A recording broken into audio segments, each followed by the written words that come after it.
Hello students, आज हम इस वीडियो में कक्षा 10 के जीव विज्ञान के श्वसन पाठ के बारे में पढ़ेंगे। पिछले वीडियो में हम श्वसन के प्रकार आदि के बारे में पढ़ चुके हैं। इस वीडियो में हम मानव के श्वसन तंत्र के बारे में पढ़ेंगे। मानव का श्वसन तंत्र यानी कि human respiratory system. Human respiratory system, मानव का श्वसन तंत्र। तो शरीर में बहुत सारे तंत्र हैं, वैसे ही श्वसन के लिए भी एक तंत्र है, एक सिस्टम है जिसके अंतर्गत हम श्वसन करते हैं। तो हमारा जो श्वसन तंत्र है उसके जो मुख्य भाग होते हैं, पहले हम उनके क्रमबद्ध नाम लिख देते हैं, फिर एक चित्र के माध्यम से समझाएंगे कि कौन भाग कहाँ पर होता है और कैसे वो काम करता है। जैसे कि शुरुआत होती है नाक से, चाहे उसे नाक कहते हैं या फिर नासिका कहते हैं। जो पहला भाग होता है नासिका। दूसरा नासा मार्ग कहते हैं, इस नासिका या नाक, इसे नासा मार्ग कहेंगे या फिर नासा छिद्र कहते हैं। फिर तीसरे भाग की बात करते हैं, ये होती है ग्रसनी। चौथा भाग है कंठ। फिर पांचवा है श्वास नाल। फिर छठवां भाग है श्वसनी। सातवां भाग है श्वसनिकाएं। फिर आता है आठवां भाग वायु कूपिकाएं।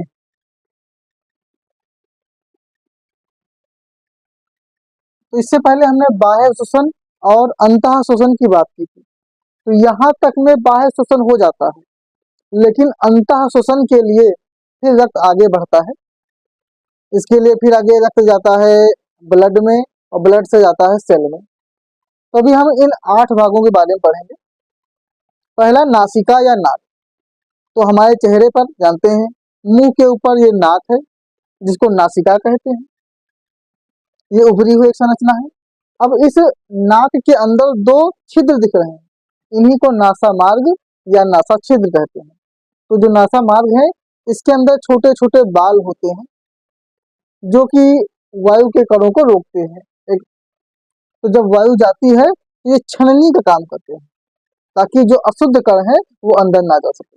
तो वायु जब जाती है तो वायु में nitrogen gas, oxygen gas, carbon dioxide gas, कुछ अन्य गैसें जाती हैं, लेकिन जो बाकी के कण होते हैं उनको रोकने के लिए छन्नी का काम इस नासा मार्ग के अंदर के वो बाल करते हैं।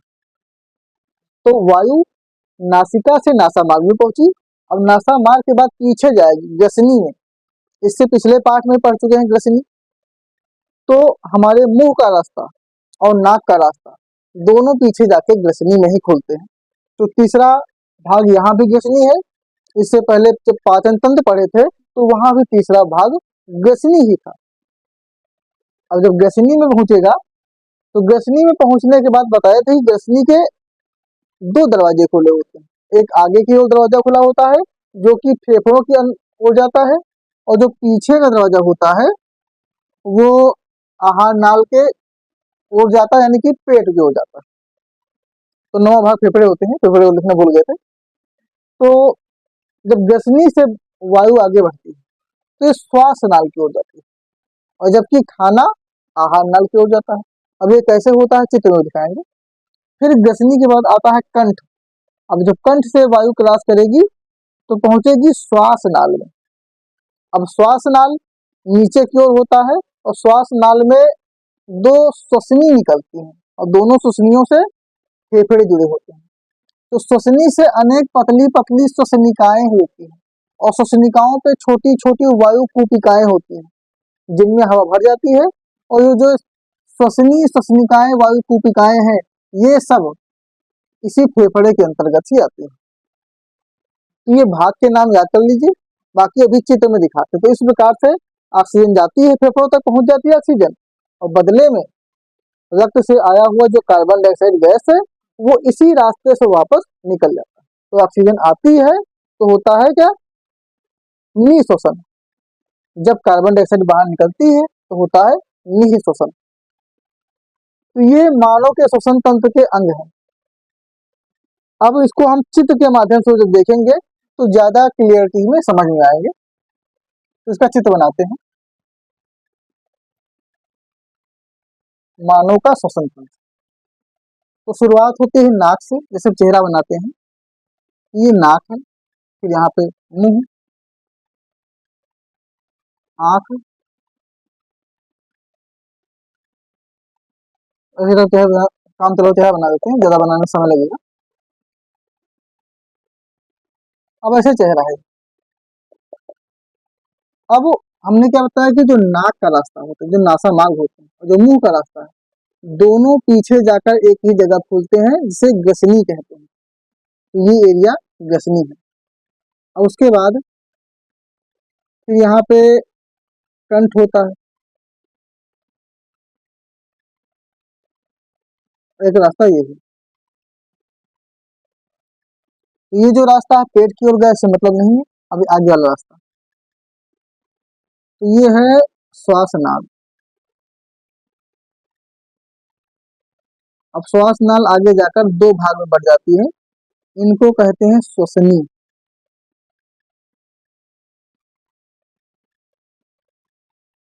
तो नासिका, नासा मार्ग, ग्रसनी, यहाँ पर कंठ खुला होता है गले में, कंठ, श्वास नाल, श्वसनी। अब यहाँ पे हम बना देते हैं फेफड़े। इन्हें याद रखें, जो दाया फेफड़ा होता है वो बाएं की अपेक्षा हल्का सा बड़ा होता है, बहुत ज्यादा नहीं, थोड़ा सा फर्क होता है।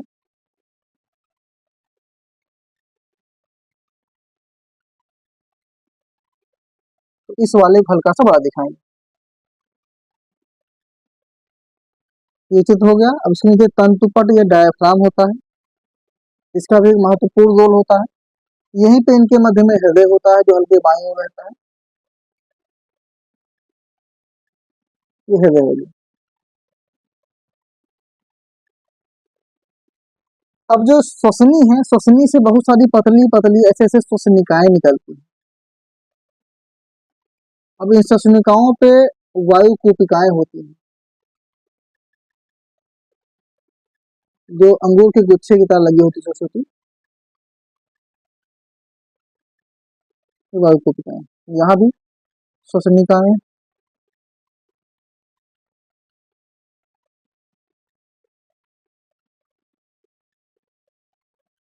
अब इनका नामांकन कर देते हैं। यहाँ पे जो अगला भाग है, इसमें नासिका एवं नासा मार्ग। तो नासिका एवं नासा मार्ग,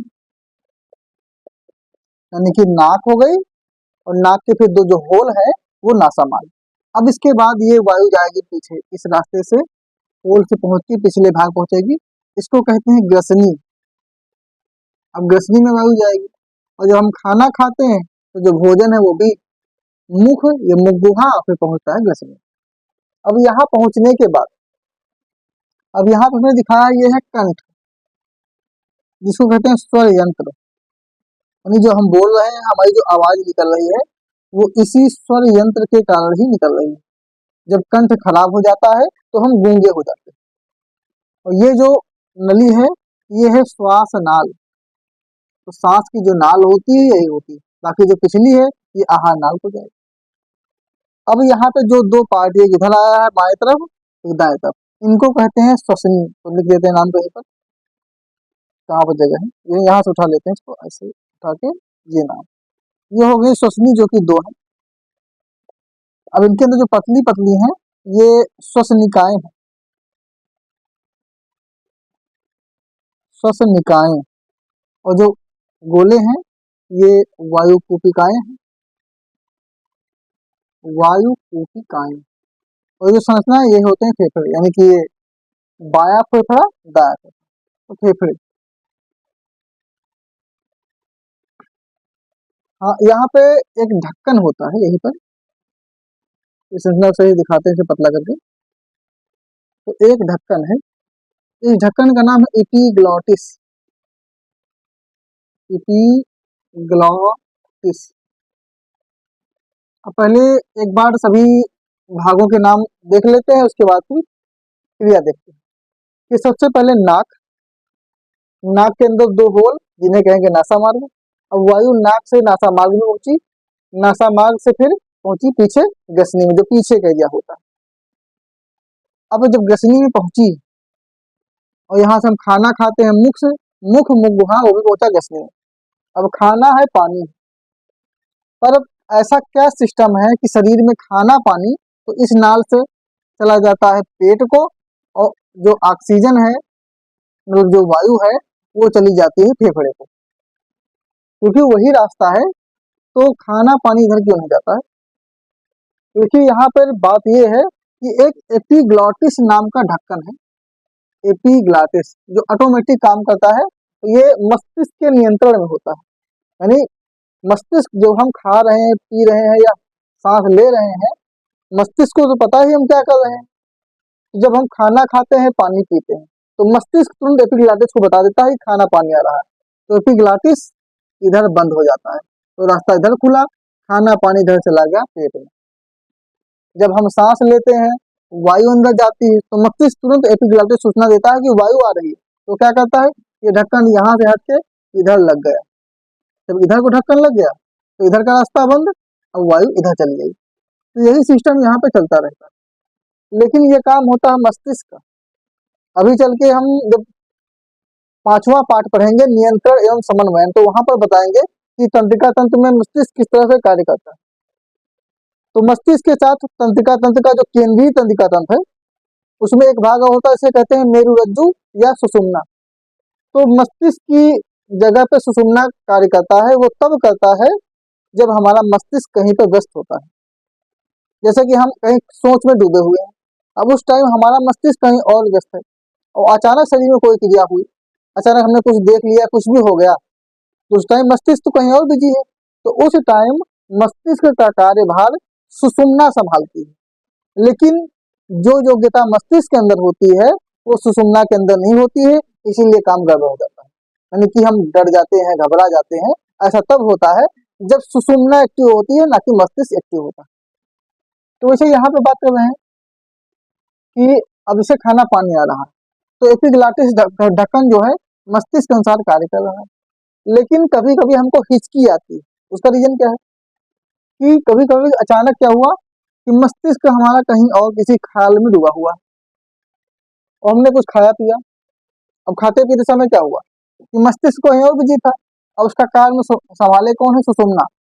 और सुषुम्ना में उतनी योग्यता है नहीं, तो वो ढक्कन आहार नल को उसके श्वास नल की तरफ बंद करने भूल गया, उसने गलती से बंद कर दिया इधर, तो खाना का कुछ पार्ट, खाना पानी कुछ पार्ट इधर चला गया, अब इधर जाने लगा।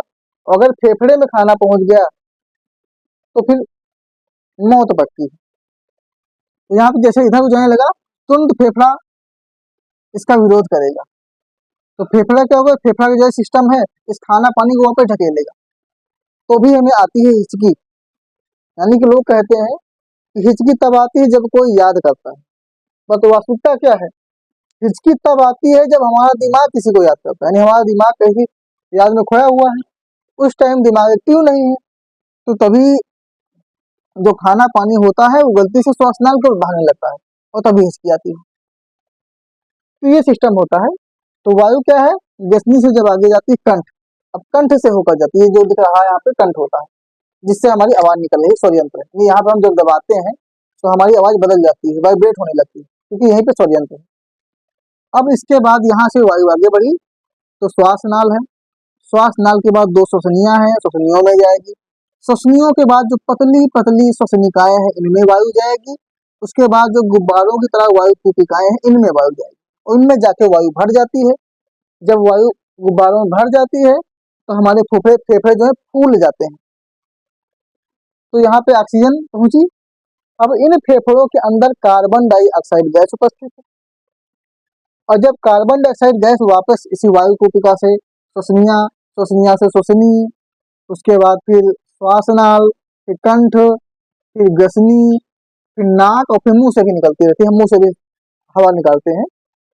तो जब वापस निकली तो फेफड़े पिचक जाते हैं। तो जब हम सांस लेते हैं तो उसके दौरान यही होता है, फेफड़ा एक बार फूलता है, एक बार पिचकता है। तो सामान्यतः हम लोग 1 मिनट में 16 बार सांस लेते हैं। तो जागते समय लगभग 16 बार और सोते समय हम 1 मिनट में लगभग 12 बार सांस लेते हैं। तो जब ऑक्सीजन यहाँ से आई और फेफड़ों में पहुंच गई तो ये हुआ निःश्वसन, और जब कार्बन डाइऑक्साइड यहाँ से बाहर निकल गई तो निःश्वसन यानी इनकमिंग आउटगोइंग। तो ये हम इनके बारे में बात कर लेते हैं कि अगर हम इसकी संरचना लिखते हैं तो ये बता देंगे कि नासिका क्या होती है। नासिका एक हमारे चेहरे पे उभरी हुई संरचना होती है, नासा मार्ग। नासिका के अंदर 2 छिद्र होते हैं जिनमें लोम होते हैं जो कि अशुद्धियों को रोकते हैं, और नासा मार्ग होती है। नासा मार्ग के पीछे एक त्रिकोणीय संरचना खुलती है जिसे ग्रसनी कहते हैं।